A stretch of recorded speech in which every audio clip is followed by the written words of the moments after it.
విద్యను ప్రారంభించి 10 సంవత్సరాలు కావస్తుంది. సంవత్సరానికి తరగతి అనుకుంటూ లాస్ట్కు 10వ తరగతిలో ఉంటూ ఈ పాఠశాల యొక్క జీవితాన్ని వాళ్ళు ముగించబోతా ఉన్నారు. వాళ్లకు వచ్చే నెల ఈ నెల 14 నుంచి ఎగ్జామ్స్ ఉన్నవి. హాల్ టికెట్స్ కూడా డౌన్లోడ్ చేసుకొని మీకు ఇవ్వడం జరుగుతూ ఉంటుంది. దాదాపుగా మీ సబ్జెక్ట్ టీచర్స్ ఏవైతే మీకు బోధించడం జరిగిందో ఆ సబ్జెక్ట్స్ను మీరు శ్రద్ధగా చదువుకుంటే మీరందరూ కూడా పాస్ అవుతారు. వాళ్ళు చెప్పిన సూచనలు తూచ తప్పకుండా పాటించండి.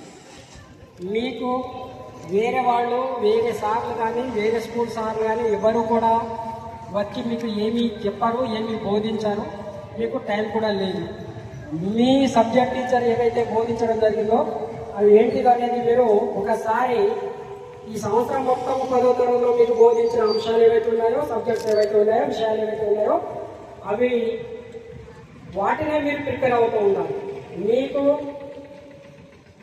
ప్రభుత్వం జరుగుతూ ఉంది.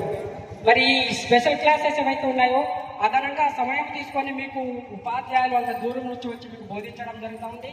మరి మీరు అందరూ కూడాను ఆ సమయాన్ని, ఆ క్లాసెస్, స్పెషల్ క్లాసెస్ను మీరు మిస్ కాకూడదు. ఎవరు కూడా ప్రత్యేక తరగతులు ఏవైతే నిర్వహించడం జరుగుతుందో ఎవరు కూడాను మిస్ కాకూడదు. మీ కొరకు, మీ విద్యాభివృద్ధి కొరకు, మీకు మంచి మార్క్స్ రావాలనే ఉద్దేశంతో మాత్రమే ఉపాధ్యాయులు ఎక్స్ట్రా టైం తీసుకొని ఎక్స్ట్రా క్లాసెస్ నిర్వహించడం జరుగుతుంది.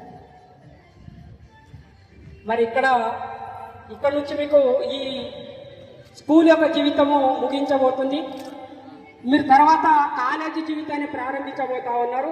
కాలేజీలో జాయిన్ కావాలి, కాలేజీలో చేరాలంటే మీరు ప్రతి ఒక్కరూ కూడాను అన్ని సబ్జెక్టులో మంచి మార్క్స్తో మీరు పాస్ అయినట్లయితే మీరు మీకు మంచి కాలేజీలో దొరుకుతుంది.